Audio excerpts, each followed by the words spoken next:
Hey guys, today we'll be talking about the power rule, the chain rule, and the quotient rule. There are three different types of differentiation that we use in calculus. You might learn about them in pre-calc or in calculus AP.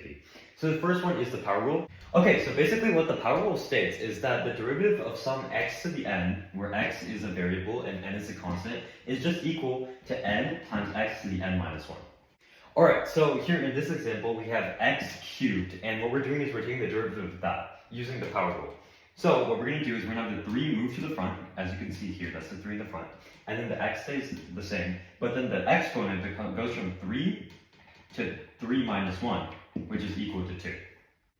And as we can see, this pattern follows for all constants, so x to the 210 is just equal to 210 times x to the 209, because we're just subtracting 1 from the exponent, and we're also moving the exponent down.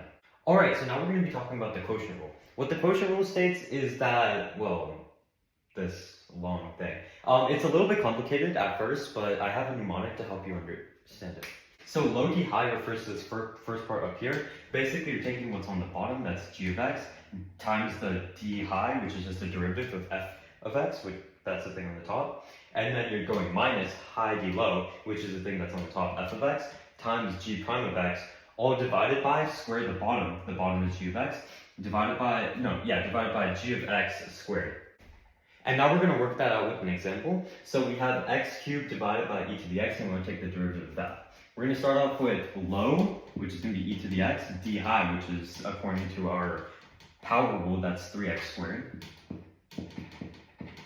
minus high, which is just x cubed, d low, which is e to the then divided by square the bottom, so e to the x squared is just e to the 2x, square the bottom, and away we go. It is possible to simplify it if needed, but most of the time, like, your teachers won't require you to simplify it. Okay, so now for the last rule, and possibly my favorite rule, this is the chain rule. Basically what it states is that the derivative of any two functions multiplied by each other, so that's f of x times g of x, is going to be equal to f of x times g prime of x plus g of x times f prime of x. So let's do a practice problem. Again, we're going to use e to the x and x cubed, but now this time they're going to be multiplied by each other. So the chain rule states that the derivative of e to the x times x cubed is going to be first e to the x times the derivative of x cubed, that's going to be 3x squared, plus x cubed, plus the derivative, times the derivative of e to the x, which is e to the x.